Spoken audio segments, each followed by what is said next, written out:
Everybody, we are live. Uh, Ignore my background. I've got shit everywhere in my basement right now. Stuff going on. Not that I've ever had any background that was worth the shit anyway. But tonight we are doing a special event so we could accommodate for my guest who also does a podcast on Tuesdays. Chris is out tonight. I don't know why. I guess he's pretending to be busy, probably some stupid Cyclone fan production thing. He's probably given money to the We Will Collective in some way, shape, or form tonight. Anyway, so again, we are it's a special night. It's a Wednesday night. Hopefully, some of you are tuning in, and Andrew is our producer tonight. So hopefully he can hang in there and our diatribes won't bore him too much. And we're going to have questions tonight too. So anybody that's watching live, 4 or 5 of you, feel free to ask a question. Andrew, just pop those up when they come. I'm not going to be able to see them unless you do that. So without further ado, we are going to bring on one of my best friends in this business. I met this dude. We have got to have been friends for somewhere between 10 and 15 years at this point, maybe even longer. One of my most favorite people in the world. Somehow we just hit it off right away, and we've been pretty good friends ever since that first week we were ever together. So everybody, please welcome my good friend Tony Rock. There he is. There he is. What's up, brother? I'm good. How's everything? Good, man. Doing well. You just got back from the Bahamas? Yes. Charleston and I went for his 4th birthday. We actually went for his 3rd birthday, and he talked about it the entire year. Every time we left the house, he was like, "Are we going to the Bahamas?" So I'm like, "All right, I guess that's the spot." And we went back for his 4th birthday. The wait staff, the hotel staff remembered him. They treated him like a king. It was amazing. I had a great time.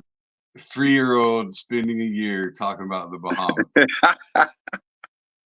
Did you ever think in a million years that would be your life?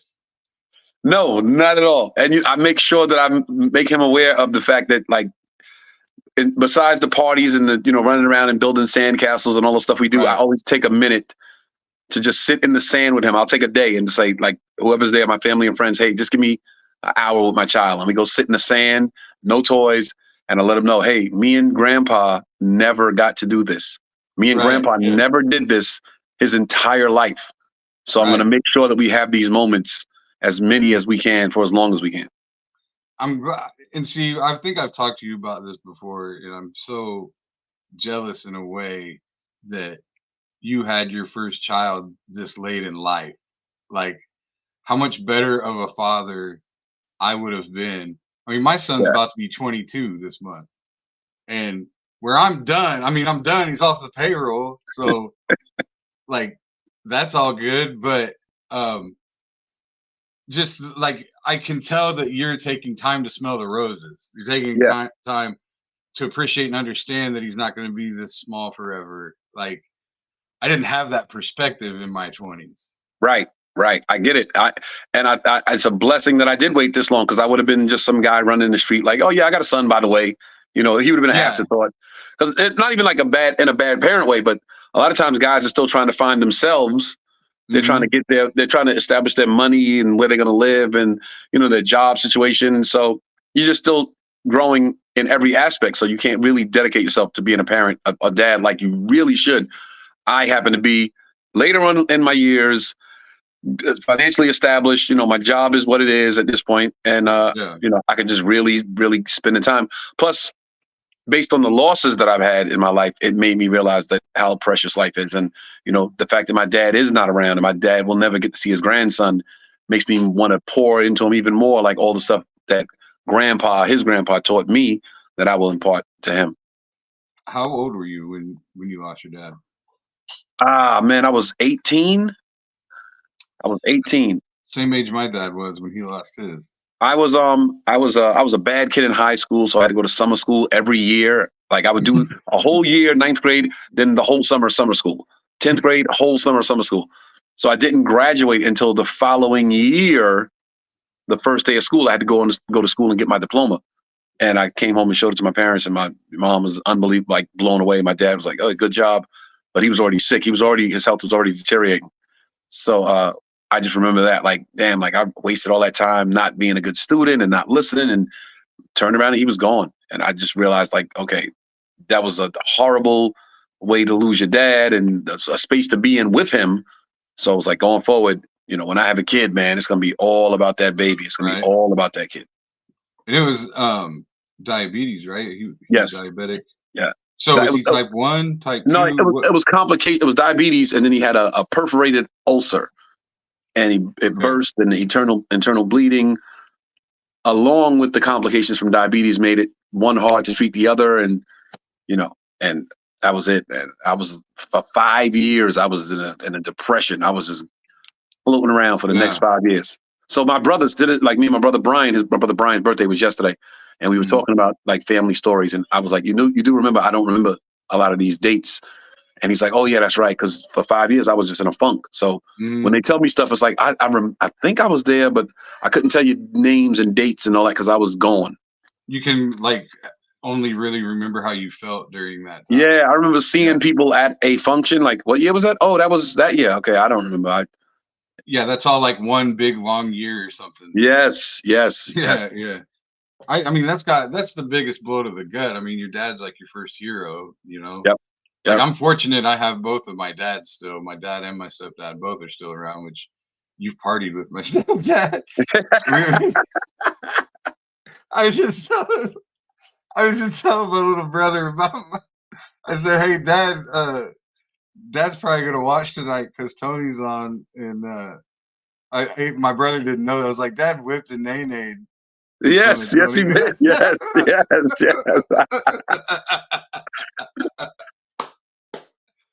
Oh man! Look, people are gonna watch. Like, how the hell do these two know each other? Like, we got stories, man. We traveled. We got stories for sure. That's what's, and we'll get into that.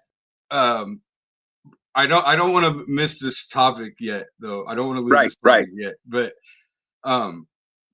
so your dad being diabetic, which, it's been a year now since I was in the hospital, and like, I know you sent me a message last year when I was in the hospital. It was about a year ago these past 2 weeks. And that's what I had pancreatitis. And the reason I got it, well, I was, partying a lot, but also, which you're to blame probably for some of that. But also, I didn't have the baby then. I'm sorry. Yeah. But also, I'm diabetic now. The reason I got pancreatitis was because I was diabetic and didn't know it. Oh wow! So wow. I got which I have type 2. I don't know. Did your dad have it his whole life? I believe so. Yeah, I believe so. I always remember him being cautious of what he ate. He was like, my entire life, he was always cautious of what he ate. Was he on insulin and stuff? No medication. No insulin? No. Okay, gotcha. Yeah, so that's where I all my numbers were way up there when I was in the hospital. But like, I've got everything. In fact, I just got my A1C from the doctor today, and I'm under the diabetic range, so I'm doing what I'm supposed to do. But I was just curious. It's funny because you were when I got that diagnosis, you were literally the first person I thought about. Oh wow! Like, when I found out I was diabetic, you were literally the first one because of your dad, and I remember talking to you about it. And so, like, I've been making sure that I train, like, I mean, my son's obviously he's in his 20s, but, I want to make sure I'm around to help him out. You know what I mean? Like, and a lot of it, I've made plenty of lifestyle changes, but I'm still struggling. Like, I'm struggling, like, getting weight off and stuff. And are you exercising? I am, yeah. And I fell off because I hurt my back a week ago today, or a week ago yesterday. I was walking down the stairs and stepped on a dog toy, and my feet went out from under me, and I just landed straight on my back on the steps, like nothing to break my fall. It was like a car wreck, just all the impact. And so I've barely been able to move for a week. I gained 10 pounds in the last week. Oh wow! I've been moved. Like, diet and exercise, man, is very, very important. If anybody's out there listening with diabetes, It's not the end of the world. You can live a normal life. It's just making some changes to your diet and get some exercise in every once in a while. You know, I started the foundation because of my dad as well, the My Rock Foundation, and that's just to educate people about diabetes. So it's just a lifestyle change, and you'll be fine. Like, it's not. Don't be afraid and panicked. You don't have to go on medication immediately. Just diet and exercise. We should do like a Beatus tour. We could do like a diabetes education tour, and I'll just go. I'll be like, hey, I'm diabetic. Now here's 45 minutes of jokes that have nothing to do with diabetes at all. And then we'll just put like pictures of Wilford Brimley up, and you know, Wilford Brimley. That's my. It's crazy. Do you have a system like when you're writing? You always struck me as somebody that mostly just writes on stage. Yeah, I do write on stage a lot. Yes, but I also go ahead. Sorry. I also put pen to paper, and that process is like, okay, what's the thing I want to say? What's like? It's almost like high school. It's like, what's the aim? And then the bullet points I want to make sure I get to in this particular topic. But then I'll take that on stage and write it on stage as well. Right. So but you're going up with a premise more or less. Yes. And you have something you want to make sure you hit. Yeah. And a lot of times when I'm doing like workout rooms, I write a bunch of premises on a sheet of paper and I take it out on stage and go, okay, here's a premise, and just throw it out and see what happens. And a lot of times I get really good stuff from doing that. And your podcast now that's on Tuesdays? Every Tuesdays at 6:30, live from the green room. Thank you for mentioning that. Yeah, absolutely. You might get one or two listeners. Yes. Off of this. Like this is where I'm fortunate. I can have, because you're on here, you're obviously helping me way more than I'm helping you. Like ain't nobody's going, hey, did you see that guy Tony Rock on Bill Blake's show? Nobody's gonna do that. So, you might get one or two. One or two are welcome. But anyway, so do you find, what is that, just comics talking about comedy? I mean, what's the theme? Well, the thing, it started like this. So I would do the shows on the weekend, and then after Sunday's show, we would sit in the green room, and I would go live on my Instagram and just talk about the weekend. Like, if we had something interesting happen during one of the shows there, like Friday, 10 o'clock show, you guys missed it. It was on, and we would tell the story of what happened. And then we would let the wait staff in on it. It like kind of morphed into something else where the wait staff would come in the room and they would tell us about all the crazy things that happened that weekend that we were working that we didn't know about. Right. And then one of my friends called me and said, hey, man, I was watching you live and I watched it the last 2 weeks in a row. That's a show because nobody knows what goes on in the green room. Right. And I said, damn, that's true. So that's why we call it Live from the Green Room, because it's an insight into the things we talk about in the green room. Comics just talking, comedy, whatever, because very many topics are covered, as you know, in a green room. Yeah, it's that's my favorite part. Right. So we literally go in every Tuesday and it's like, does anybody have anything? You got something? All right, we'll start with that and then we'll see where it goes. And then sometimes we have guests on that take it in a different direction. So it's just a lot of great conversations. Yeah, that's always been my favorite part of comedy. And we've brought that up before, like how unlikely our friendship is, and it's all because of comedy. Like, right, like us even meeting each other in the first place is outlandish to even, it doesn't even make sense. Like I remember you doing Todd and Tyler in Omaha. Yeah. One time, and I get a text from you, like, we're talking about you on the radio right now, and I just hear you're saying something, and then I hear Colleen in the background. Well, he's friends with Bill Blank. So blah, blah, blah. And born and raised in Brooklyn, born and raised in Des Moines, Iowa. It's just weird. Hey man, because comedy is comedy. Funny's funny. Right. But how many people have we worked with in our careers? It's hundreds, thousands. Yeah. And like, it's funny how, we're not that far off in age, but like me and you hit it off right away. Like we were just a hang right away. And that's just amazing to me. Because in a way our backgrounds are similar. Like we I have mean, similar backgrounds. You wouldn't know it to look at us. yeah. Like I'm trying to put it into words. Like if you put both of our like families on paper, you would think I was the one that was from Brooklyn. Like Really? if you like I came from a broken family. I got brothers and sisters from different moms and dads. Like I got all I got all that. Your parents stayed together. Everybody was My parents were together. All like, my siblings look alike. yeah, everybody's a rock. Everybody's a rock. Nobody has a different last name. Like you don't have to explain shit. We don't have that one brother that shows up every holiday. Yeah, how often do you guys all get together? What is it? Is it 11? Now because of the babies, because of the other babies aren't babies anymore. Chris's children are both in college.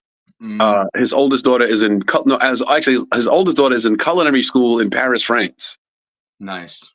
His youngest daughter goes to USC. She's about 10 minutes from me. Right. So they're not babies anymore. And then my brother Andre has 3 boys, and they're all, one graduated college. He's doing real estate in Maryland.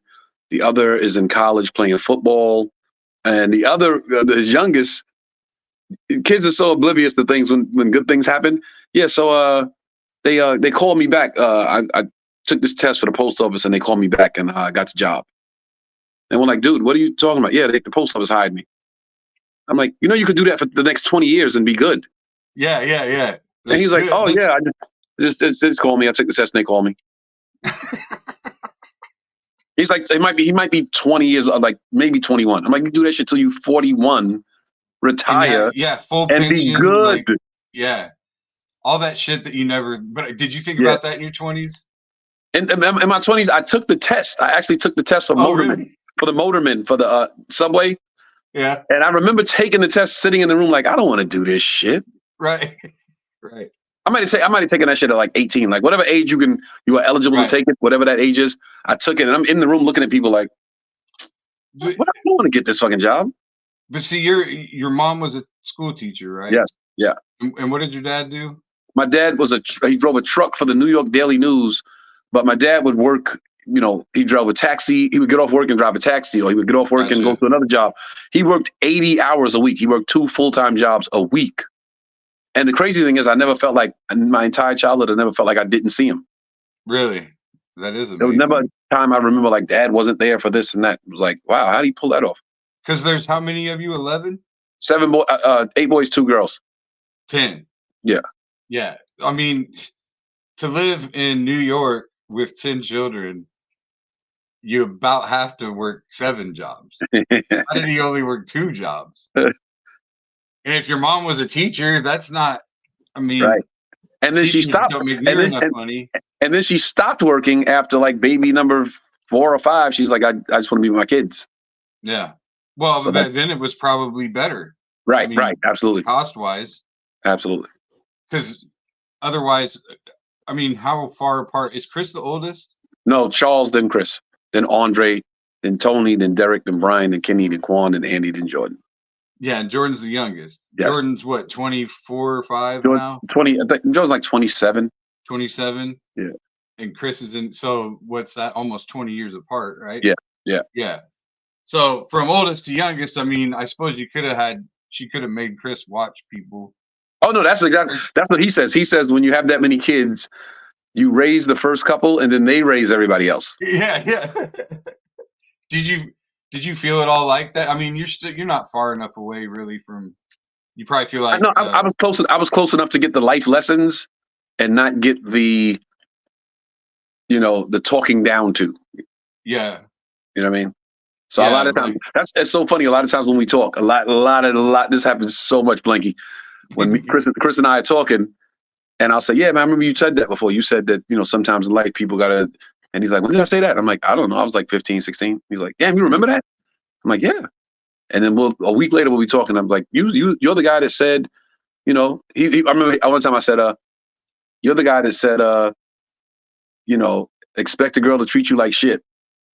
I've always expected a woman to treat you like shit. You're happy if you're wrong. You're happy if you're right. And I was like, I told it back to him, and he's like, "Oh shit, you remember that?" I'm like, "Yeah, I fucking lived by that shit." Did he make that up, or did he hear it somewhere? I don't know. Because that sounds like a very Chris thing to say anyway. He also said years before I heard it in a movie, years before I heard it in A Bronx Tale, he was the one that said, somebody owes you money, they don't pay you back, good. It costs you that much money to get them out of your life. Yes. When I saw it in Bronx Tale, maybe 10 years later, and I was like, oh shit, Chrissy said that. Like, I thought they stole it from him. Yeah.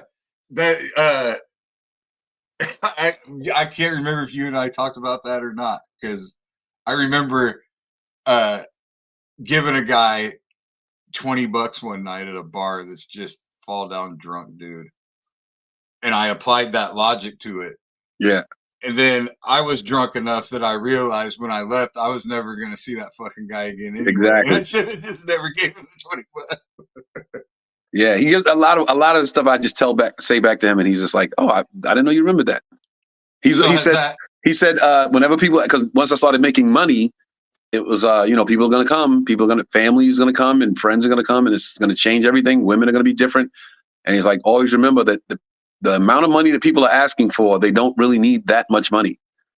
They just figure if I have to, come to him with my tail between my legs, so to speak, I might as well get a little more. Might as well get a little more. If I'm going to ask for 500, might as well ask for 2,500. So I've always applied that as well. Whenever somebody had a sob story and wanted X amount of dollars, I would give them less. Give them what he would always say. Give them what you can afford to not get back. Yeah, and that's always a great philosophy when giving money. Like, you need 1,000, I'll give you 200. Hey, you still got 200, and I'm not worried about it. So 1,000, I'd be fucking looking for you. So you think like 200 is probably my limit then? Nah, you good. Yeah. So at what point did you feel like, do you feel like getting to the point where you are financially stable and doing comedy, what is that? Do you think that has helped your mental health? Do you think money has helped your mental health, or are there other things? Like, you lose your dad when you're 18. You've got an older brother who is one of the most, if not the most famous comic, arguably, in the world. Right. So, how much imposter syndrome do you have? I know how bad my imposter syndrome is. I bet yours is through the roof sometimes. Sometimes, but that was early on. On it was that, and that's exactly why I did it. I tried to do it the right way. I tried to do the open mics and do the bringer shows and do because if your any sibling helps you get further along, then you don't get the respect and the credibility from your peers. I remember you telling me that Chris told you, like, don't expect shit out of me. Yeah. Basically. Like, I'm not going to do anything for you. If you want to do this, this is on you. And then once I got, my legs under me and kind of started figuring out how to do this, then I was the one that said, no, I'm good. I don't need anything. And I'll work it out. I'll figure it out. So, not a strong sense of imposter syndrome, but every once in a while, in the beginning, it was, I know why they're looking at me. I know why they're letting me in the meeting. I know why they let me in the audition. I know why. So it was that kind of, It was more so getting to where you didn't apologize for that. Right.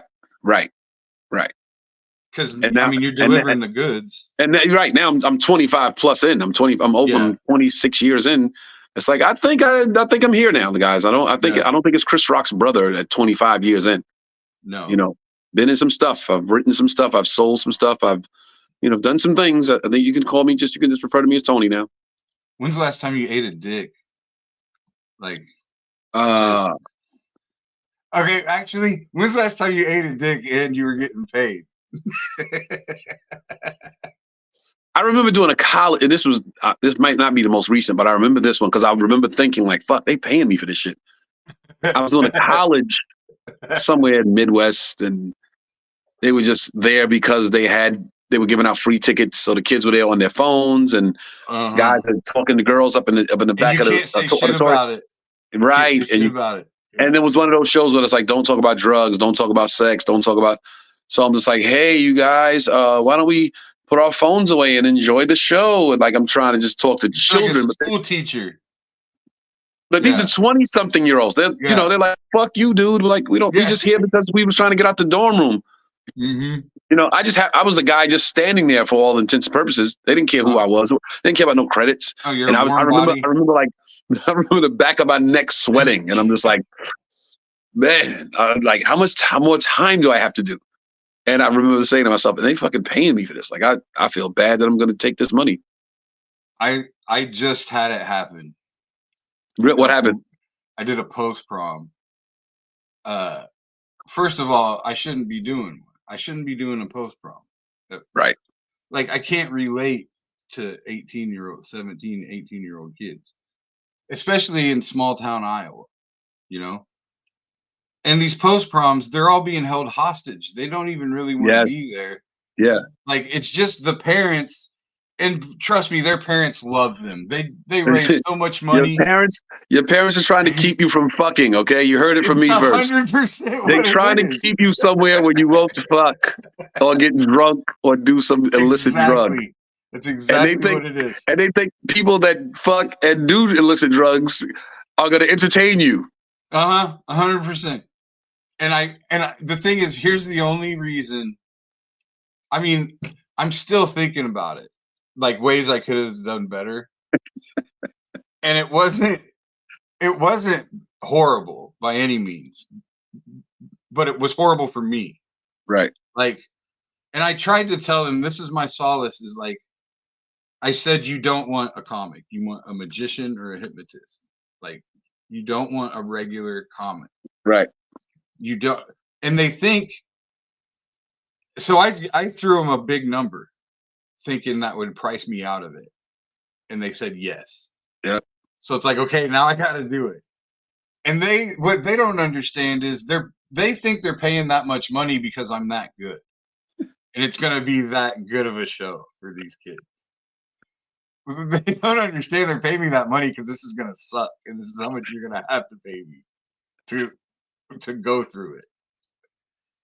And so there was a lady when I first got you got to pay me that much to subject myself to this. 100%. Right. And there's this lady that kept thanking me passive aggressively for keeping it clean before I went up on stage. Like I get there and I introduce myself. Oh, thanks again for keeping it clean for the kids or whatever. And I go, oh, that's not for the kids. That's for you guys. Right. Right. I was like, you guys, the kids are fine. I was like, you guys are the ones that get uncomfortable. Kids will be great. It'd be great if you guys weren't here. Like, this is a true story. I did a college one time, and I get there, and they said, "Hey, did they tell you about the Chris Rock rule?" And I said, "No, I was not made aware of the Chris Rock rule." And they said, "Yeah, we had Chris Rock here about, say, 8 years ago, and we told him specifically, you can't curse, you can't talk about drugs, you can't talk about sex." And he walked right out on stage and said, "Yeah, so the school told me not to talk about sex and drugs and you know, curse. I figure, you know, you guys are graduating. Fuck that shit. Let's have a good time." And the auditorium just goes bananas. Yeah. And then he did a regular show. And yeah. And they were great, had a great time, and somebody back there tapping their foot. Like, we told you not. And they said it was a Chris Rock rule. And I'm like, well, maybe I might just break that rule tonight. Did they not know they were talking to his brother? Like, not I at all? Remember. It was a long time ago. I don't remember. It's so fucking funny. They thought your name was just Tony. And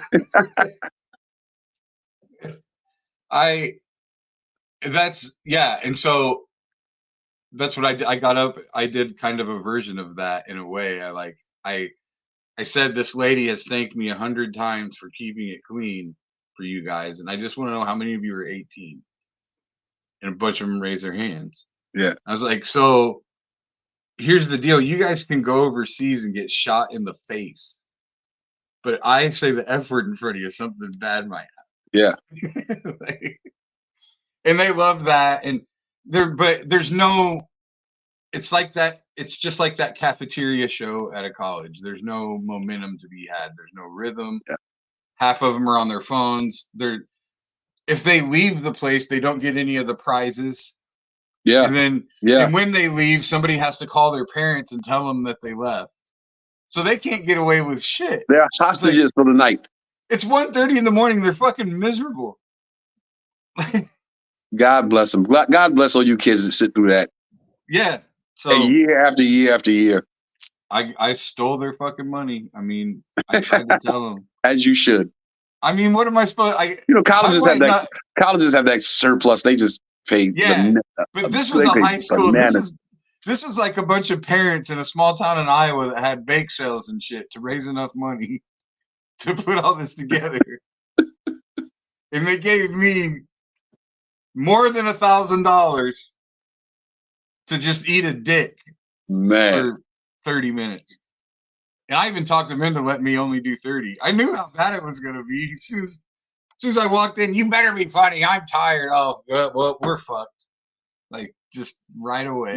They don't know what we go through sometimes. Oh, my God. And have you ever had that where you're standing there and you're like, do you want to be me right now? Would you want to be me right now? You wonder how I get paid? This is the life. So, I'm trying to remember the last time. It was Omaha last time we were together. Was it? Or was it Kansas City? Oh, it was Omaha. It's been a long time since Kansas City. Kansas City was the first time I separated from my wife. And now we're full on divorced. But wait, wasn't it? If I'm not mistaken, one time we were together and you were separated from your wife, and then one time we met up again somewhere on the road, and you guys were back together or trying to work it out or something like that. Yeah, we were back together the second time. Yeah. Or no, it was we separated, and we were together in Kansas City. We separated, then we did Orlando, right, that same year, and that was like around Christmas. That was like the week after Christmas or the week leading up to Christmas. And like it was getting better. Like, oh, really? Okay. I want to say by February we were back together. And then we separated again and we're back together for like 7 years. And then obviously 2 years ago. Oh, wow. 7 years. Yeah. Yeah, we almost made it 10 total. Man. Then it was. What do you think that is? Like now, I don't want to take over your show, but what do you think that is? Like to break up and get back together and break up and get back together? Just being unhealthy, probably. Like, well, originally,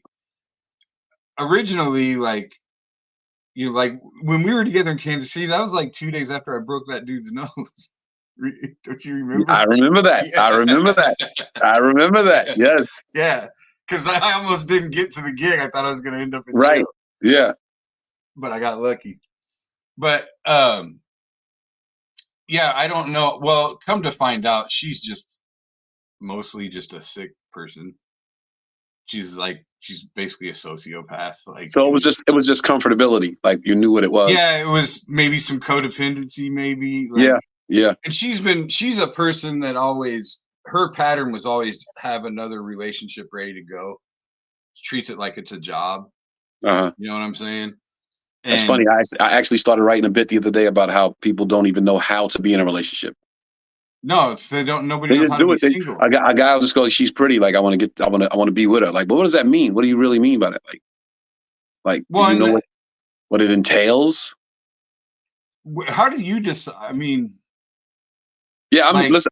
I'm the questions that my life questions now are questions that I'm trying to figure out as well. Yeah. So I'm not asking. You've never been married. I've been married twice. No, it's not. It's not like I know the answer and I'm just like asking people like, so why is it you doing this? I'm asking because I don't know either. Well, the thing is, nobody wants to be alone the rest of their life, right? Nobody wants to die alone. Right. Well, it's really not like acceptable to be with anybody for that long every day unless you're fucking them. Like the rest of your life has to be a payoff for this much time. Yeah, like me and you could live together forever and die forever, but we can't fuck each other. Like if we could fuck each other, how great would life be? If me and I mean, you got more money, I'll be the bottom at first, but you're gonna have to let me.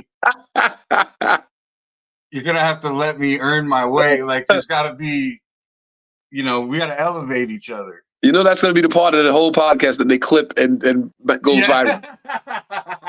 It won't be like, hey, diabetes, adjust your diet and exercise, you'll be fine. It's going to be, no, they're going to cut all that shit out. If we could just, that's why a straight up out gay dude, they're the happiest people in the world. Like, a gay dude who's totally out, has all the support from his family and friends and stuff. Like, they're the happiest people on earth. There's something to be said for that. And that's how I know it's not a choice. Because if it was a choice, I would be gay as fuck. And financially, I don't know what the secret is, but every time I watch House Hunters, the gay couple's budget is way more than the straight couples. That's called disposable income. The gay couple's budget is like, oh, they're looking for about 7-bedroom. Our budget should be about $3.2 million. The straight married couple's like, yeah, we got $280,000 for. Because we only got 2 mouths to feed, and that's it. That's 100%. Like, every time, like my little sister is gay and married to a woman, and they're doing the like in vitro, like they're trying to have a baby, and I'm just like, why would you do that? Right? You've got nothing to worry about but each other. But she has a son. Her wife has a son from a previous relationship. So, they want their own baby. Yeah, there's already a kid there. So I get it. Yeah, I get it. But like when gay people are all about having kids, and it's like, is it just to say, like we want to be able to have kids just like everybody else? Like, is it just? Do you really have that instinct that badly? Because to me, I'm like, you got it made, man. Like, why would you bring another mouth to feed into this? Why would you do that? I guess it's a normalcy thing. Like, we want to, not that it's not normal. Not that it's not normal. I don't want no flack. But it's the only way to put it. Yeah, but you say one word and it's 100%. Floodgates. 100%. But we're not going to be accused of people that we're not going to be accused of being people that are like against this shit. So right. I think it's okay to speak freely. But anyway, go ahead. Normalcy. Yeah, everybody wants to feel like whatever they're doing is normal. Exactly. And to me, I feel like that's maybe our problem. Maybe that's where we're at with like cancel culture and yada yada yada. We go out of our way to make everyone feel normal and accepted, whereas they don't have to be the same thing. Like, first of all, what is normal? Who decides what normal is anyway? Right. And then when it comes to acceptance, why can't you accept that it's not normal? Like, the word acceptance is what we're all talking about. Like, why can't you look at something and just say that it's weird, but it's okay that it's weird, and celebrate the weirdness? Or it's just weird to me. Yeah, why do we? Not saying it's wrong or right, but the way it's like a million different variables. The way I was raised, what I was taught, what I believe, that right there is kind of difficult for me to grasp. Not saying I don't and I won't, and I'm against it. It's just weird to me. Yeah, and it's not. It doesn't even mean that I'm indoctrinated. It just, it's just like this thing right here. Like, there's a reason that it's funny when monkeys put clothes on. Because they're not supposed to wear clothes. Right. So, like, anything outlandish that happens in the world, like, why is it not okay? Like, there's no way drag queens started out being drag queens to, like, it's outlandish. It's a show. Like, I don't think that people that were dressing in drag were doing it to make a statement. They were doing it for fun. Yeah, originally, wasn't it just like a after hours show type thing they were doing? Yeah, just any time. Now, if you go to a gay bar now, it's like drag shows galore. That's kind of the main attraction most of the time. And somebody's always You know, it's like a drag show, lip syncing, you know, doing all kinds of performing and all that. Like, I feel like all that started out just for a good time. And then they're made to feel like they're not allowed to have a good time.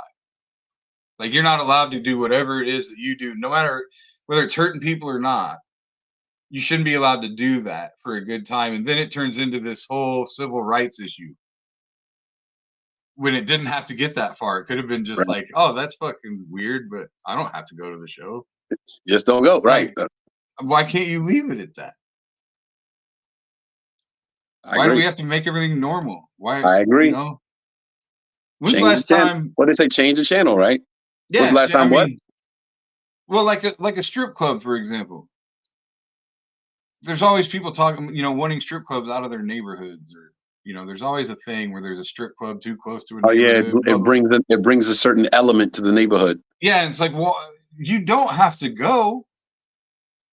And you don't own the neighborhood. And what's the element? What does that mean? Like the guy next door to you might be into that shit. So is he the element that you just don't know about? Of the neighborhood? Right. Yeah, 100%. And that's why I love I live in a very diverse neighborhood. In fact, I'm one of only 2 white people on my block, which is amazing in Des Moines, Iowa. If you don't live here, like, nobody thinks that's you wouldn't think that in Des Moines, Iowa. Yeah, and I think that's pretty much why we hit it off, just because growing up, like, I just grew up going to all inner city schools and everything. So, you know, to me, obviously, it's not like there wasn't a culture shock when I went to New York, because there was. Right. But it wasn't as severe as people would think. Right. Like the school I went to, it was still, at the time that I went there, it was still predominantly white, like as far as numbers goes, but we were the most diverse school in the city. Well, now, even it's the most diverse, like it's probably 75% minorities now. Oh wow. And now when the white kids go to college, they are experiencing culture shock because everybody's white. Like, the white kids that are graduating from my high school, they'll go to the University of Iowa, and it's a culture shock for them because almost everybody's white. Man, this shit is white. Yeah. Can you fucking believe that? And I say that all the time. Like, I find myself saying that's white people shit way too often for someone that is white. I say it all the fucking time. When's the last time you were at a strip club? It's been a minute. It's been some time. I you know, when you got a baby, man, you just don't have that money to throw away so freely anymore. Yeah, just fucking. Yeah, it's like diaper. Like, that's like bottle, formula, bottle. Oh, and he's on the potty train. Like, oh no, he's trained. He's trained. Yeah, he's trained. Potty trained now. Yeah. We will get up in the middle of that. I gotta pee. Just walk to the bathroom. Like, all right, bet. I love it. Like an old dude with diabetes. Just get up and go to the bathroom 5 times a night. Oh, Andrew said for sure I'm gonna have Chris clip that. I don't know. Oh, he was gonna play the having Chris. I don't know what he's talking about. I think he was. What are you doing? What are you talking? What's going on? I think he was gonna play something. I don't know. What is that? Can you hear me? Yeah. I don't know. What are you doing, Andrew? It said chat. It said 1 on the chat, and I pressed it. Yeah, I don't know what it's from. No, because when you said the thing about I said that's gonna be the part they clip and play. That's gonna go viral. Oh, I got it. Oh yeah, for sure. Okay, now I got it. Yeah, for sure. I got it. Okay, I'm sorry, Andrew. We probably do need to take a break though before I forget. So let's hear from our sponsor real quick, Revelton Distilling, and we'll come back with Tony Rock. Are you ready? Why take the best corn in the world and make it into fuel when you could make it into whiskey? That's the question that launched Revelton, Iowa's most visible and fastest growing distillery. Owners Rob and Christy Taylor embrace the grain-to-glass philosophy, sourcing ingredients locally and overseeing on-premises production and bottling at their facility in Osceola. One sip, and you'll agree that Revelton's handcrafted whiskeys, gins, and vodkas are the best you've ever tasted. And with the launch of their rye whiskey, made with 100% Iowa-grown rye and corn, and their new bourbon coming soon, there's more Revelton to love than ever. Iowa's own Revelton Distillery. ReveltonDistillery.com. Where'd you put my hat, silly Billy? Oh, there he is. We're back. You get? Are we wandering? Oh, there he is. What's up, man? I'm eating. What you say? I'm eating. I'm eating. He said, Peter, I'm eating. Yeah, he's already like his dad. I don't want to sign your autograph right now. I'll sign it after I'm done eating. It's already getting there. That's one of the things I talk about with you all the time was going to the after parties. Yes. I remember one we went to where they had I remember you being pissed off because they had your name on the flyer, like trying to get people to come, and then they wanted to give us a big ass bill. It was like, motherfucker. Yeah. That shit was comedy. Because we saw that same girl, we kept seeing that same chick all week that looked like Patrick Ewing. Remember? Which?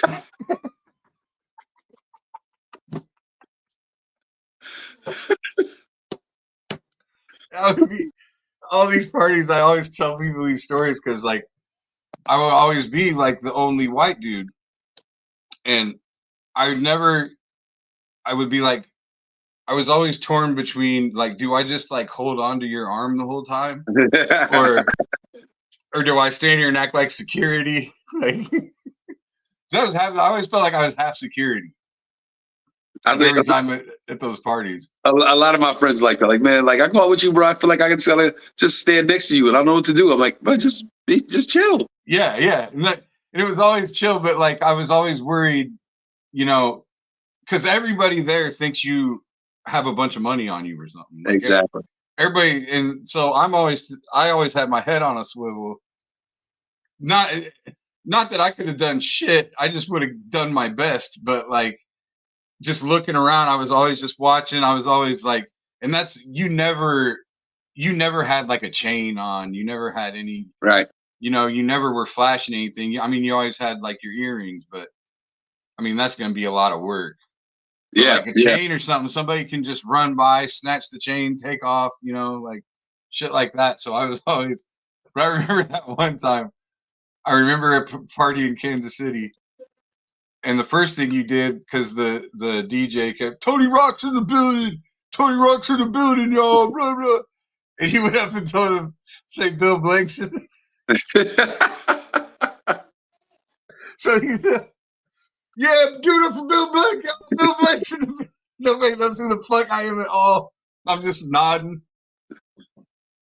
And then another white dude walks in. And I looked at you and was like, fuck's this dude doing?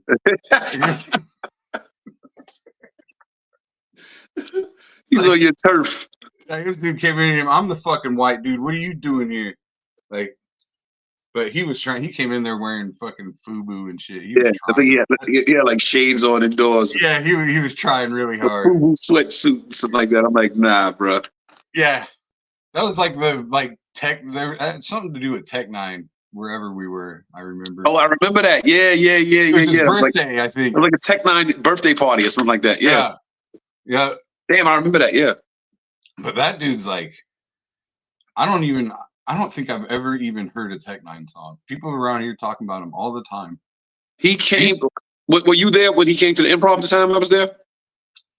I don't think I think he might have been there and I didn't know it.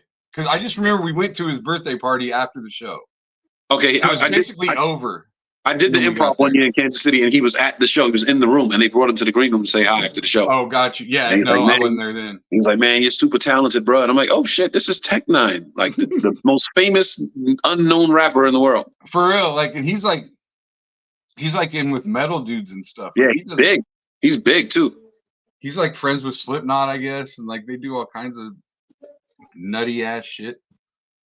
Your brother Jordan was here not too long ago. I didn't get a chance to go. I wanted to go Oh, out yeah? and see him, but I didn't get a chance to. Yeah, he was in We at did. the small club Oh, that's right. Yeah. What's the other club called? Teehees. Teenies. Yeah, yeah. Yeah, Teehees. We did a show. We did a show together Monday night. We did the Netflix is a Joke festival is going on this weekend. Yeah, that's like a big deal now. Like that's probably replacing Just for Laughs, don't you think? It absolutely. The way the city looks right now, it was like everywhere you go, comics everywhere. Comedy. Yeah. Shows every night, every venue. It's amazing, man. Just to see everybody running around and everybody. Oh yeah, when I'm watching it, nothing makes me feel more inadequate than looking at the fucking crowds. Yeah, you should come out next year. All these dudes I know. Well, I mean, what do? You just go hang out? Like, are people out? There's comics that just come out and hang out. Like most of them are doing shows, aren't they? No, it's like JFL. Some comics just come to JFL and hang out because it's what's going on. But if you're coming out, I mean, I'll make sure I put a show together and put you on it. Yeah, well, maybe that's what we'll do then, for sure. Remember, I was going to do the Apollo. We were talking about that. Yes. You scared me out. You talked me out of it. You were trying to talk me out of it, but you talked me out of it. I feel like you were, maybe. Were you trying to talk me out of it? No. I would love to see you fucking crush the Apollo. I remember you being like, it's not a comedy audience, though. You got. I was like, I thought I would be okay. I thought I'd be all right. But that's the thing I tell people. It's like, listen, man, it's an audience of people that come to not like you. Yeah. So you have to win them over. A comedy club audience is people that like comedy. Right. They're like, hey, I know what's going on. I'm a fan of this. I come to see it all the time. I'm very happy to be here. Let's, give this guy a shot. Apollo's like, yeah, motherfucker, come on. Yeah. Yeah, exactly. It's hard to make a person laugh, and they're like this. Yeah, make me laugh, man. It's kind of like the Cleveland Improv. Ooh. That could go either way real fast. That was definitely I would call the Cleveland Improv. Well, now it's a Funny Bone. They've changed all those Funny Bones now. But as far as the chain, the Funny Bone Improv chain, I would have called Cleveland the toughest. That would have been the toughest. I mean, I had great sets there. But that room, dude, there was a fucking armed police officer roaming around. Like, yeah, that's a pretty tough one. One of my favorite things that happened there, I was opening for Shang. Is it Shang? Shang? Yeah, right? Yeah. Shang? With the hat on? Shang Forbes, yeah. I didn't mean any disrespect. I was just trying to remember.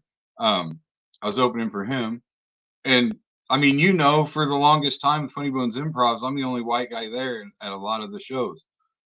And there was like a white gay couple in the very front table. And they had a backpack sitting there with them.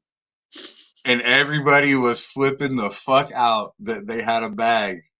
And like, I go up on stage, they didn't do anything about it while the MC was on. Right. They waited to go talk to him until the MC brought me up. So I walk up on stage to the cops fucking talking to these dudes looking at their bag and shit. Oh, wow. Yeah. So it's like, what the fuck? And it worked out great because I was like, this has got to be the greatest thing in the world. Like, we're in this room full of black people, and the white people are the ones the cops are talking to. How fucking cool is that? So I won them over and had a great set, but like, you should have said these two guys are so gay. You heard the phrase "eat a bag of dicks." They actually have the bag. Hindsight's 2020. Ladies and gentlemen, it is the bag of dicks. Well, I'm not, but I would have also been presumptuous to say they were gay. I just assumed. I thought it was like blatantly obvious. I mean, I felt like it was, but you can be wrong. Yeah. Oh my God, I've had a comic. We were in St. Louis. Have you met Joe Fox? No. Okay, Joe Fox was my feature that weekend, and a couple in the front row, black female, twisty dreads, like coming down. Kind of, around her face. Mm-hmm. Person next to her, bigger, stocky, same color twisty dreads coming down. No, hers were tied up. and his were coming down over his face. And Joe Fox says, "So, how long you guys been together?" And the girl's like, 3 years. And he goes, "Okay, so, okay, lesbian couple. How, that's cool." And the dude goes, "What the fuck you say?" And does this and like lifts the dreads up. And it was a guy. And it was St. Louis. He was hot. Yo, I'm gonna fuck you up, man. And I'm backstage like, oh God, I gotta fight this dude. I gotta go out here and fight this dude. Did he recover? And no, Joe Fox is wrapping his setup. He did not recover.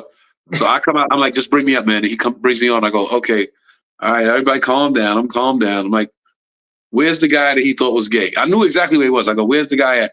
Everybody's like, right there. I'm like, oh, you? I'm like, you do look like a bitch. The room exploded. Exploded. He's like, come on, Rock. Yo, Rock, come on, man. Come on. I was like, calm down, bro. I'm fucking with you, man. I said, because I was back there the whole time you was looking at Joe Fox, talking to Joe Fox, thinking like, I don't know if me and Joe could beat your ass. Together, I don't even know if we could beat your ass. Yeah. So I was like, I'm going to keep you laughing rather than have to fight you tonight. And everybody leaving the show that night was like, man, that was incredible. Yeah, everybody's endeared to you. But you're right. You can't be wrong. Oh, yeah. But see, that's the thing, though. When comedy has an abrasiveness to it. Like, if you can be more abrasive, you end up being the tougher guy in the end. Like, it's like, it's almost like talking your way out of a fight, not being like, hey, I don't want to fight you. Just they think that you're going to whoop their ass. Like, you talked enough shit that you scared them. Like, it's almost like that. Like, I had it happen. Or if you didn't talk shit, they talking the whole time, you like this. Yeah, okay. Yeah, right. Yeah. Well, do it then. Yeah, let's go. Yeah. They're like, 100%. Oh shit, this guy's like, he's too calm to not be able to whip my ass. When you're fucking calling their bluff. Basically. Yeah. Okay. Yeah, I heard you. Let's go. Yeah. Okay. I had it happen to me in Kansas City, but I was opening for Michael Blackson. And I was doing, do you remember the joke I used to do about Fantasia not being able to read? Yes. I did that joke. And this dude in the crowd got pissed and was just yelling shit, telling me I was racist and shit, because he was like, you can't talk about black people when you're white. And I was like, this is my show, bitch. I'll talk about whoever the fuck I want. And the place just went, like, they were all on my side. Yeah. He was like, he said something, he goes, I bet she's got more money than your bitch ass. And I was like, she does have more money, but I can endorse my own checks. And then that dude got kicked out, and he was just like, and his girl stayed. Oh, that's the rest of the show. That's the most humiliating. Yeah. I love those shows when the guy starts to argue and his girl's laughing, and it's like, bro, now you got to drive home with her, and she's happy, and you could be pissed off. Oh my God! And he's like, and that's what he said. He goes, I didn't pay to see that. She's like, no, you paid to see Michael Blackson. Now you're not. And then his girl, and he said he was going to be waiting for me in the parking lot. I was like, you ain't even going to remember this by the time the show's over. Nice. Good one. Good one. Know why you're mad anymore? Like, shut the fuck up. Good one. But it's like, man, I mean, how many rooms have you been in that weren't clubs that shit like that happened? And like, you literally got to, like, you're actually afraid some shit's going to pop off. Oh yeah, yeah. I think that's like unfortunately, that's a rite of passage when you start out, because you just want to be on stage. You know that getting a mic in your hand is like the most important thing. So if I got to go to this restaurant or this Mexican restaurant or this hookah spot to do comedy, I will. And they aren't people. Again, they aren't people that are like, we're fans of comedy. We come to see this. They're just like, we here, and this happens to be going on. So we don't have to really respect it and give it the same courtesy that you would in a comedy club. And there's no security. And security's like, I don't give a fuck. Security's like, hey man, I'm here till 7. I don't give a fuck. If there is any. Or they're like, I don't know this fucking guy. Like, we know famous comedians. We don't know this guy. Like in LA, it's probably double bad. Yeah, it's everybody has a comedy night somewhere in LA. Yeah. At what point do you think that's detrimental? Like, it's detrimental, yes. Like, but I mean, at what point all those open mics are good for cutting your teeth. Like, I found, like, right now, the indie room that your brother just did. Yeah. Like, they do an open mic every week, couple of different ones. And it's almost always mostly comics in the crowd, and like I think I've done 3 or 4 of them, and 3 out of the 4 I just ate a dick the whole 5, You know 10 what's minutes I was up you know there. what's detrimental about them in Los Angeles is that the comics that can't get up and aren't regulars at comedy clubs, they frequent those rooms. Right. So they're technically getting stage time, but you're not Right. a regular at a comedy club. You're not passed, and then that turns into, yeah, I don't fucking do these rooms. I don't do the Laugh Factory. They don't fuck with my. I'm like, bruh, you're not doing yourself a service by not not trying your hardest to get in there. That's where your life changes 100%. in there. But like, where in your career at what point do you think, like I said, I've done like 3 or 4 of these open mics, and it's not them. They're not the reason that I don't do well. I don't do well on purpose. Like, I'm up there basically to eat it. Like, I mean, I don't set out for that, but I know that's where we're at. I'm just going up there with ideas and seeing what happens. But I'm also not getting a good gauge of anything. Right. Like, in rooms like that, you can't just go up with a premise because there's no freedom. Yeah. Like, there's no trust. Nobody trusts you. Right. So, like, if you're not up there with prepared bits, like, it's just kind of, hey, what's next? And so, like, where do you think in your career is the moment where it's like you don't have to do that, or it's detrimental for you to do that? Like, you can't tailor your act to that audience. You got to tailor it to the total strangers. Yeah. So when I started out in New York, there's so many comedy clubs in New York, right? You don't have to do those rooms. You can. It was at the time, I think there was 12 comedy clubs in New York. So for me to do one of those rooms was just, $50. Somebody give me $50 to go up. Somebody's giving you money to do their room. Right. So they can say Tony Rock did their room. Right. But I was past that. I was a regular at most of the comedy clubs in New York. Once I got past at every comedy club in New York, it was years before I went in another room like that.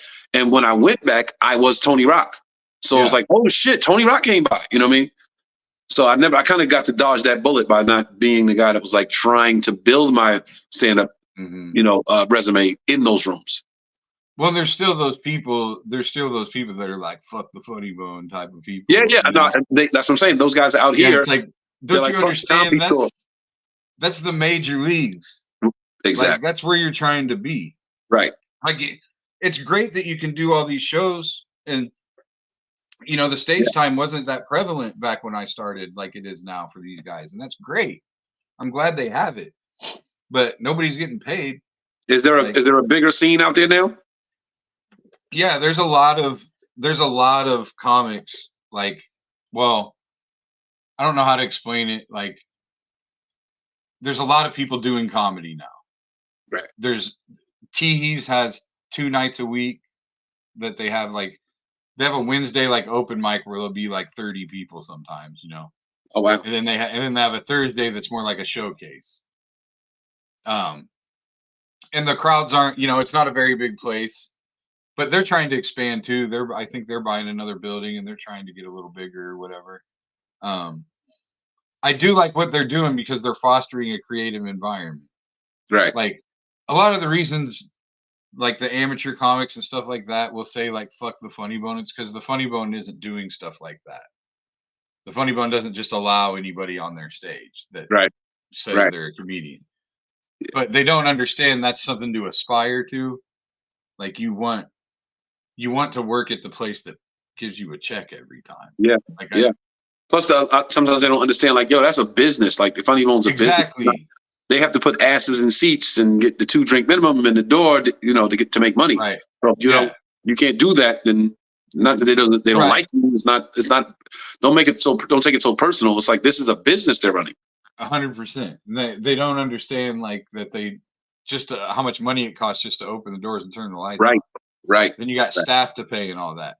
Like a place like Teehees, all they've got is a bartender. There's no server. There's no security. There's no, you know what I mean? Like, people walk up to the bar to get their drinks. There's no overhead happening. And that's why they're able to do that kind of stuff. And so it's great. And I love it. And they do all these theme shows, like fun shows, like a lot of stuff you'll see in LA where they do kind of themes or whatever. Mm-hmm. It's all fun stuff. But they don't like, like, that's not like there aren't a lot of people overall that like kind of culture that really like me. Like I think a lot of them think I'm a dick, but it's just good.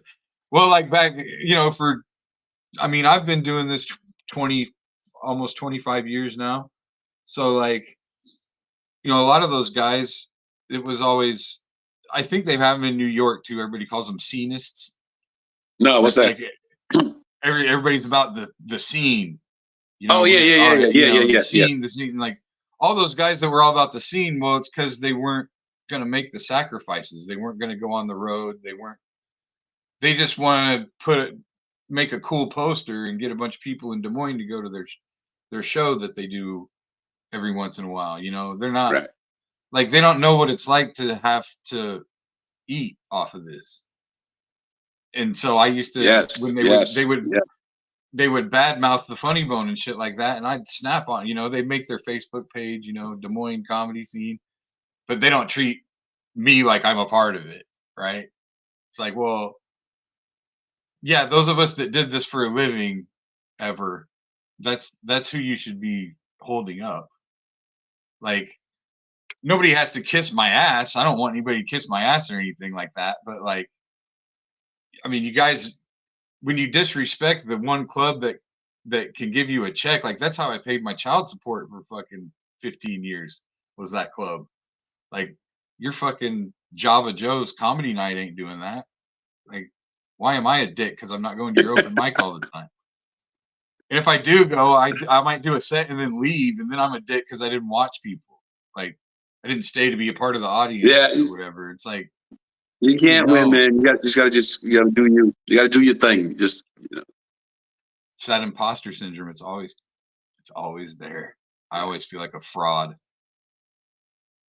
It's hard. Nah, you damn. You're solidified, man. Where you're hashtag Tony Rock approved. I put that on social media sometimes. I remember that. That's in my I think it's on my website. I just redid everything. Which I need to talk to you about, because you just did a special.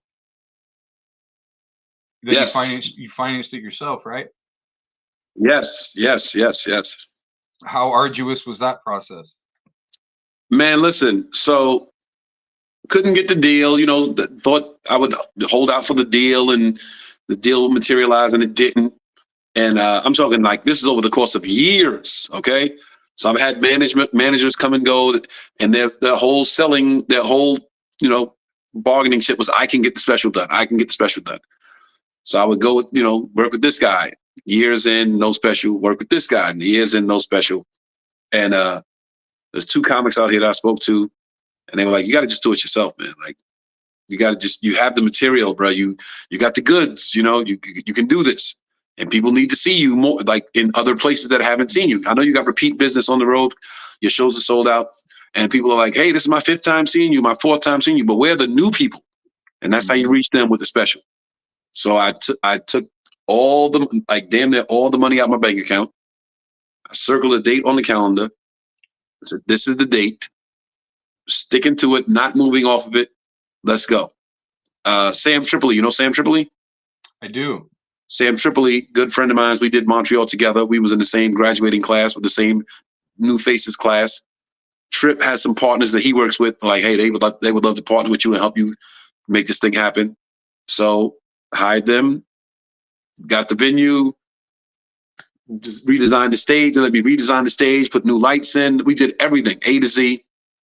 2 shows, 2 sold out shows, shot the special, edited it, let management see it. They loved it. Let agency see it. They loved it. They said, my agent said he was going to shop it, but JFL had just started. I'm going to take it to JFL, see what happens. No deal. Nobody wanted it. Nobody bit. Nobody jumped out the window for it. Okay. Went the other route, streaming platforms. Submitted it. They accepted it. It's on 6 or 7 streaming platforms. 6 or 7 streaming platforms accept it. And then I get the call, hey, they want to buy it now. But it's already out there. No. So now I'm like, okay, we got to go back and make sure it doesn't go up, because they got to, and we do that. We go back and forth with that contract. And The special should be everywhere very shortly. Then, in the meantime, while I'm doing all of this, I've learned so much about the process since the first special. I'm like, hey, let's do another one. So we shot a half hour. I was on the road in Raleigh, and I like the Raleigh Club because they have that LED screen behind you, so you can put whatever you want behind you. So I'm like, here's my logo. I want it on the screen when I come out. I want the music. This is what I want. Hire the camera crew. We shot a half hour in Raleigh, so that'll be up. I'm going to hold that for a little bit until this first one drops, and then drop that maybe like a month right after. Just when the heat is going from the first one. Damn, he dropped another one, and all of them, both of them, 100% my money. Nice. So you gambled on yourself from the jump. It's not like it's not the first time. You know? Yeah. But this is a mental health podcast. Like, how does that fuck with you? Like, you emptied your bank account. This is the thing. When my management called me and said, there's potential for a deal here, and then my agent's on the phone, we all on a conference call, and I'm like, I got to think about it. And he tells me the number, and I'm like, I still got to think about it. And they thought I was going to be like, hell yeah, let's just do it because of the number they were talking. And I'm like, I'll call you guys later. Like, do you need something answered by today or tomorrow? No, as soon as you can would be, we appreciate it. Well, I got to think about it. I hang up the phone, and then my manager calls me like, what's going on? Like, where are you? And I said, bro, and this is mental health right here. This is definitely in that space that we're talking about right now. So I go, hey, man, I just need a second to just process all of this because I fucking begged everybody on that fucking phone call for help with the special, and nobody fucking helped. Nobody. I did this shit myself, and now there's a deal to be made, and you guys are like, hey, this is a great opportunity. Well, where the fuck was the great opportunity before I had to do all of this? Mm-hmm. And I said, yo, and I'm not mad. Why am I paying you? I said, I'm not mad at you guys. I'm kind of disappointed that it had to get to this point. But one, yes, why am I paying you this?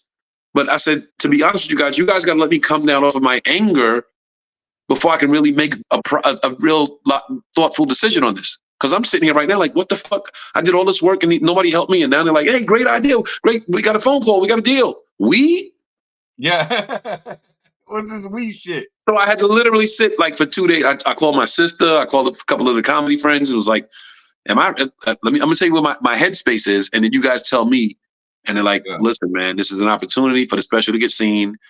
The ultimate goal is for everybody to see it. Regardless of if you recoup the money you spent on it or not, you're going to get a little bit of money back. If you're going to get what you spent on it, even better. But it's going to be seen. You ever see the movie Bugsy? Is that Warren Beatty? Warren Beatty, Annette Bening. Yeah. I don't remember it enough. But okay, one of my absolute favorite movies of all time.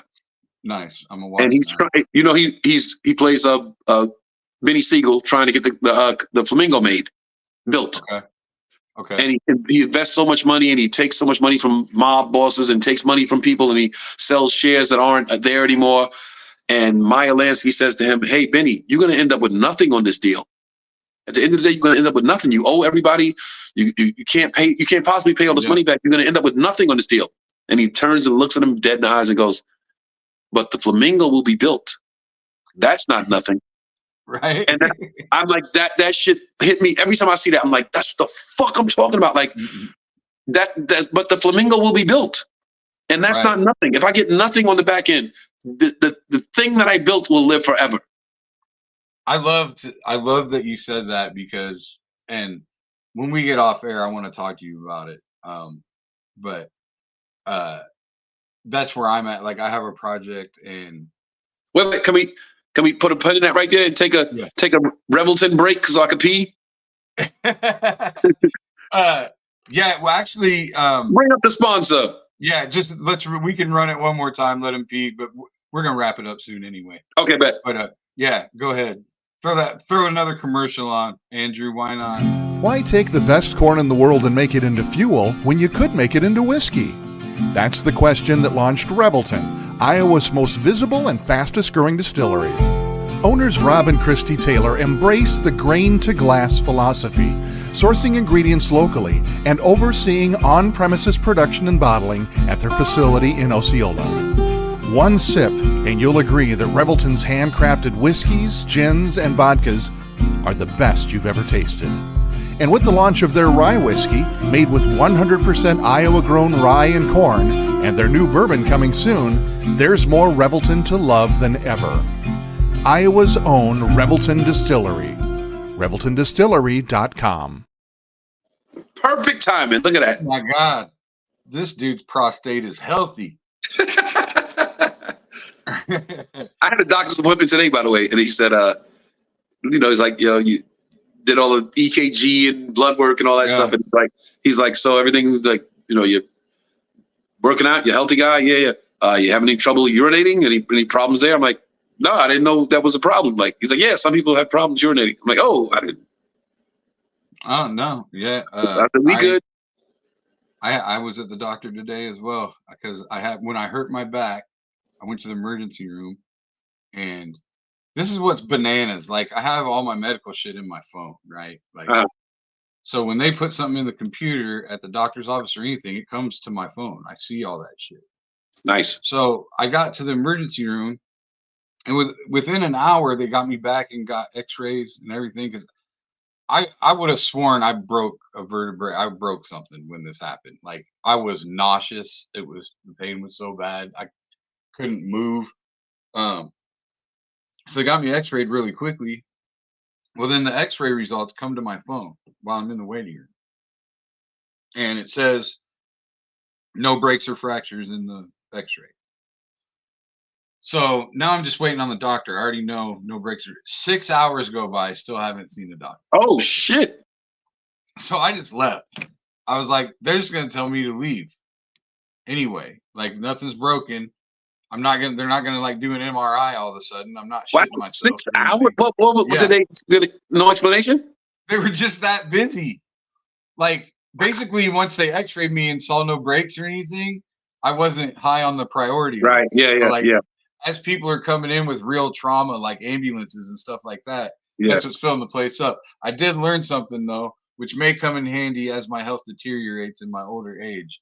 If you fucking make some noise, they will take care of you. If you are in the waiting room, this chick comes, oh my God, this bitch comes in on the ambulance, brings her in, and she's laid out, and she had nothing on but fucking, she had like a Mike Tyson towel, except it was like a blanket. Yeah. It's like a whole blanket with a hole in the middle and nothing under it and some like Adidas pants, right? And they're getting her, she's fucking getting her off the stretcher. She's just every time they try to move her, me and my dad are watching, and they're bringing her over to a chair to try to sit her in a chair, and she just falls out like a toddler throwing a fit, like her arms up, like you're holding the toddler's hand and they go dead weight, and so you're just like trying to lift them up by their hand. Like, this bitch is fucking whole fucking titty out, just right here, like not giving a fuck. Just they finally take her back. She's gone for 4 hours. Wow. And then I shit you not, I'm in a wheelchair. I was there so long my phone was going dead. They had these charger stations like across the way. So I wheel my phone over there to charge it. She comes walking out like nothing is wrong. Just goes and sits in a chair. I don't know what she was waiting for, but she was perfectly fine. I go wheeling by and she goes, "You got some nice legs." I was like, what? I just wanted to fucking punch her. I was like, bitch, I've been sitting here for 5 fucking hours. All I had to do was scream and yell. I've been sitting here so long, my nice legs don't work. Yeah, they didn't either. It was fucking horrible. But yeah, so I went to the doctor today, and my A1C is under 5.8, under 6, so that's great. And like, yeah, they said my blood pressure was beautiful. He's like, oh, check your everything, blood pressure. Oh, it's beautiful. I'm like, okay, good. Yeah, I don't know, man. You're always gonna look like you're 25. I'm fairly certain, because I don't think I look at I was looking at a picture of us together in like 2013. Yeah, that's 11 years ago in Orlando. It's 2013. Damn, man. Like I have no gray. I'm all skinny.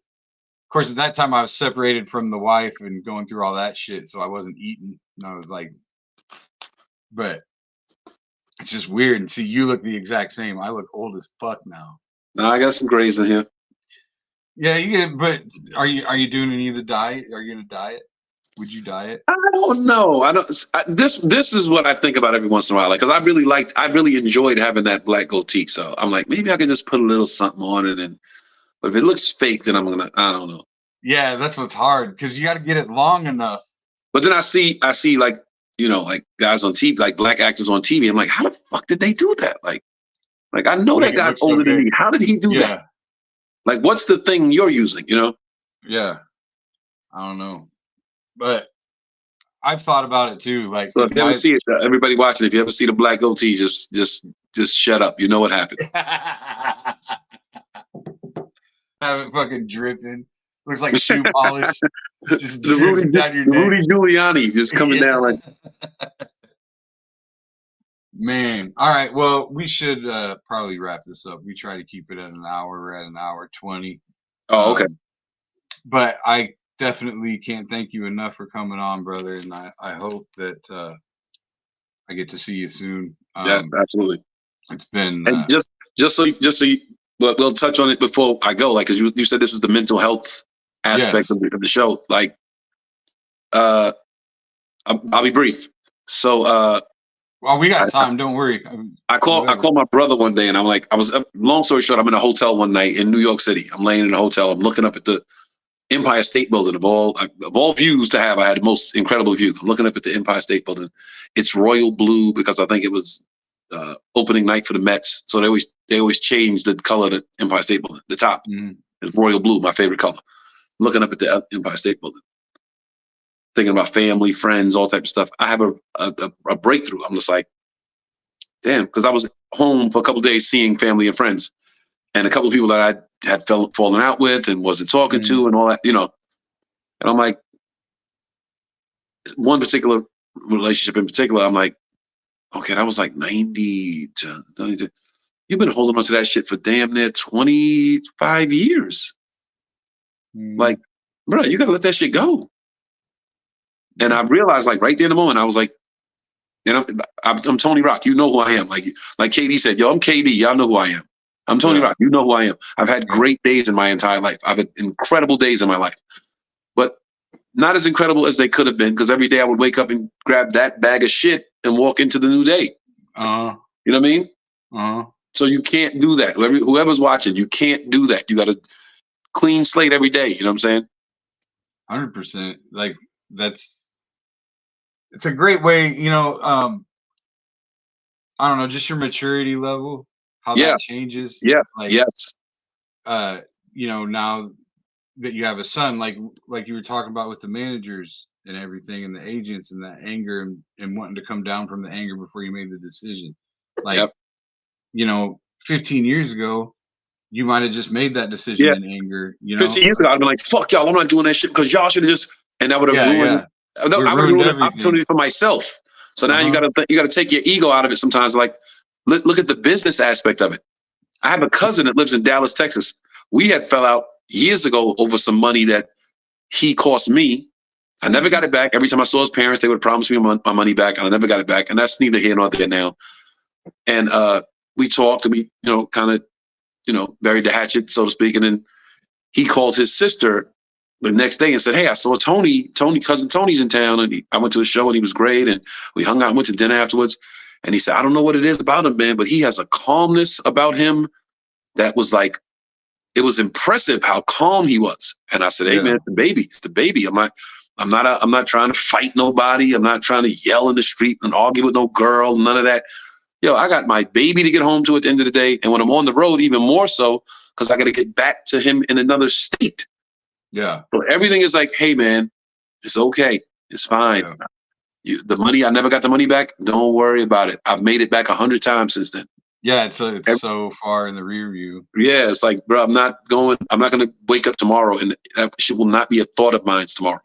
Well, I was just this is what I tell my son, because, my son's a professional wrestler now. Right. So he's doing all this beginning stage shit that's the same as like we were doing the open mics and all that. Like, Yeah. he's doing all this indie wrestling and stuff. And I try to tell him, because as long as I've been in comedy, I've got a lot of friends that have elevated and elevated and elevated, you know, but only so many of them are still answering my text messages. You know what I mean? Like, you know, you're one of them, Brad Williams, Ian Bagg, you know, those guys, Right. you know, I can always count on getting an answer, you know. And what I told my son was, like, when it's all said and done, it's going to be the relationships that matter the most. Right. So no matter where you're at right now, just cherish it, do what you can to maintain these relationships. Because And also, can I piggyback on that? Tell your son, and you know this, enjoy this part of it. Enjoy this part of it, the start out part, because once it gets to the where you envision it to be, then it's business. And you won't have the time to just sit with a friend and talk 100%. about whatever, or have a drink and just sit outside and chill. Now it's like, I have to be here at this time. I have to do this at this time. These people are calling me. These people are coming over. Then once the business takes over, it comes into it, it plays a bigger part. The fun of it diminishes a little bit. Yeah. That's why you have to, and that's why you have to nurture the relationships. Like you and I could be as busy as, you know, I could be on TV tomorrow shooting all day. Yeah. But if you text me, I'm like, okay, this is a fun part from the beginning that I still get to hold on to. 100%. The business can't fuck this up right here. You know what I'm saying? Right. 100%. So like, that's why I always cherish those friendships, and I always make sure I try to, you know, nurture them and keep them going. Like you'll send a text and I'm like, Blanky, love you, man. I got to call you back. Yeah. Like, but I know that like, that's from when it was fun. Yeah. You know, comics in New York this weekend has been so much fun because I've seen so many comics from when I started in New York. I'm at clubs and it's like, oh my God, yo, what's up? Yeah. And it's like, I just remember how much fun it used to be. Oh yeah. Well, and then like, and see, that's a change I've noticed in you is 13 years ago, you wouldn't have told me you loved me. You would have said, that's fucking gay. And now, and now you're like, love you, Blanky. In fact, the night of the slap, I hadn't even seen it yet. I just knew it happened. Yeah. All I knew was on Facebook, so these people said some shit. I hadn't even watched it, didn't know shit. I sent you a text. I was like, was I the first one to text you? Probably not. I mean, I don't remember. It wasn't exactly instantaneous, but like, I just remember I texted you. It was like, I'll get on the next plane. You want to handle business? Yeah, I remember that. Yes. Because I fucking hated Will Smith before that. I didn't give a fuck. Man, that was a wild fucking night in the Rock household. I bet it was. I mean, was everybody just on the phone? Was there like a group chat with all 10? No. siblings? So I don't watch the Oscars every year. Yeah, I don't watch, me neither. Yeah. I'm not doing stuff. I'm running around like, oh shit, that's tonight. I don't know. So I think the whole world saw it before me. I saw it maybe 35, 40 minutes after it happened. People were texting me. My phone's going crazy. And you know, when your phone's going crazy, somebody's shot, somebody's in jail, somebody just passed. So I'm like, damn, I don't even want to answer the phone. And then Jordan calls and I'm like, okay, I got to answer the phone for my baby brother. Yeah. Because he needs me. Yeah. And I answer the phone. I'm like, what's up? And he's like, was that shit real? I'm like, what the fuck are you talking about? He's like, you didn't see that shit? And he sends me the link. So the whole world's talking about it already. I'm in the house just eating Cheez-Its. Like, wait, what happened? Yeah. And then once I saw it, I was like, okay. And then maybe 20, 30 minutes later, you text me. Yeah. I would have too. I didn't give a fuck. Like, I'll just make a name for myself for slapping Will Smith. My dude would probably kill me. I don't even know how tall is he? 6'2"? Pretty tall. And see, that's what pissed me off about it. Like my brother said, he's significantly bigger. He played Muhammad Ali and I played a crackhead in New Jack City. Yeah, 100%. And see, that's why I did see your brother at his space. Like, everybody said he was a bitch. They just called him a bitch. And that's 100% how I felt. I can't stand. It's like I told everybody, if that was The Rock and not Chris Rock, he Yeah. wouldn't have said shit. Yeah. He would have just sat there. Yep. And that's the difference between me and him. If I was mad, I would have slapped The Rock. I'd have been like, all right, I'm going to get killed by The Rock tonight, but I'm going to fucking slap him. Right. And that's what would have happened. I would have been like, okay, Will Smith's going to whoop my ass tonight, but I'm getting one lick in. No, we would have got some. We would have got some punches in. Don't you worry about that. For sure. That's what I love about what like Chappelle said about it. He was like, my problem was he got to enjoy the rest of his night. Yeah, I so love that line. I love that line. Yeah, I don't know what I would have did, but I know what he. I don't know what I would have did, but I know what he would have done. Yeah, exactly. And that's what I was always thinking, and it was funny because we've all heard stories about people coming up on the stage. Mm-hmm. You know? Mm-hmm. I've had somebody come close, but not quite, because I don't look like that dude. Like, I at least look like I'm going to put up some resistance. Yeah. Like, usually somebody's not. But the thing about the Oscars, like, I saw his initial reaction.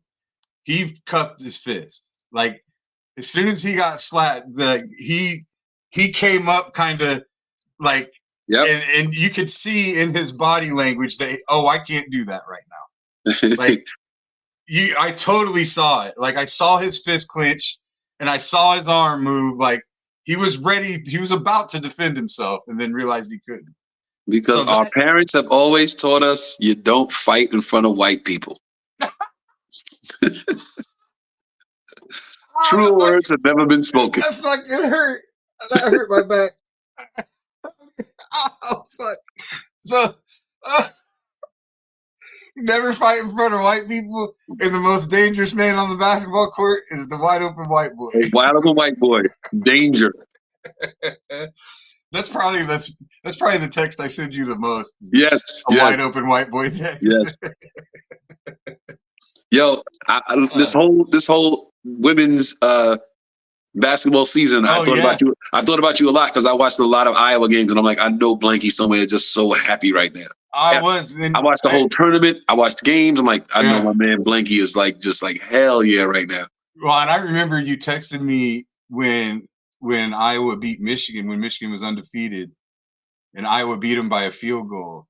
I was in Toledo watching the game with a bunch of Michigan fans. I was at the Toledo Funny Bone, out in the bar with people with Michigan gear on.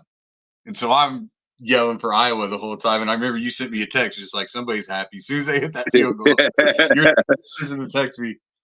But yeah, I was. And I found myself, oh, man, God, I need to stop. Here's a great thing about, like, if you want to talk about mental health. I've been fighting with people about Caitlin Clark for like 2 months. Like, I saw you and I think it was Daniel Dugal going back and forth on Facebook. Oh, so Daniel. I wanted to jump in so bad, but I have made it my business to just not go back and forth with people. When I read your initial statement and I'll go, oh, he doesn't know what he's talking about. So I'm not going to go back and forth with a person that doesn't know what they're talking about. And see, I've stopped. He's like doing something like, I swear to God, almost every day. Yeah, there's some you said something like, I'm happy about what this does for basketball. And he's like, oh, because she white. I'm like, I'm not even getting in there. Yeah, well, it was more like I was basically trying to say, like, most of the haters that I've seen, that's been the theme. Right. It's right. She's only getting this because she's white. And it's like, dude, her stats are so fucking bananas. Like, she is so far above everyone else statistically. Like, when they show the little dot metrics or whatever. Yeah. Like, she's up here in like the corner and the closest thing to her is like down here somewhere. Yeah. It's like, dude, this is just complete and total bananas. And so I'm like, I will have so much more respect for you if you will just tell me you're mad that she's white. Just come out and say you're mad that she's white, because that is literally everything I see. Yeah. And it always gets prefaced with, I love her game, but it's like, dude, it doesn't make you less of a hater because you preface it with something else. Like, and that's why I read those and I go, you know what? No, not falling that rabbit hole. No. Yeah. Well, the good thing though, and see with Daniel and most of it, well, a lot of my friends, I can have those conversations because everybody knows where my heart is. Right. Where it's hard is when it gets out there to people you don't know. And that's one thing I learned in comedy very well, very early when it came to when I started doing a lot of shows with you and a lot of those, there's that little niche where they want white guys to open at black shows all the time. Mhm. I don't know where that came from. I know you never wanted it on purpose, but like there's guys like Ari Spears always wanted a white guy. Cheryl Underwood would ask for a white guy. And that's how I got to where they knew I could do it, was I opened for Cheryl Underwood. That was the first thing. But what I learned about it was none of these people know me. Right. They don't know. Like, I made the mistake at one point very early because I grew up watching Def Comedy Jam. And I was like, I want to be the white guy on a Def Comedy Jam show so bad. Like, and I was like, I'll kill it. Like, I know everybody will love me and blah, blah, blah. Well, I made the mistake of acting like I was around my high school friends or something that all know Right. me. Well, when these people don't know me, I can't take liberties that I can take with my friends. So, like, I can't say something like CPT out of nowhere. Yeah. You know what I mean? But I can say it in a way that they know that I didn't learn that term from white people. Like shit like that. But I made the mistake at the beginning of trying to do like acknowledge that I was white. Yeah. Like, oh, you ain't ever seen a white boy before, just dumb shit. And of course, fucking like I just ate a dick. And then I was like, oh, it's just like real life. Everybody just wants me to be me. And I was just Exactly. like, Funny's what? funny, man. Funny's funny. Just they're gonna. And I remember the first time opening for Cheryl Underwood and all the staff. It was at the Kansas City Improv, and I knew everybody by then. And I'd been there a bunch of times, and they were asking me if I was nervous and if I was worried. And I just remember saying, like, all I got's the jokes I wrote. It's too late. There you go. There you go. I was like, fuck them if they don't like me. I go, but mark my words.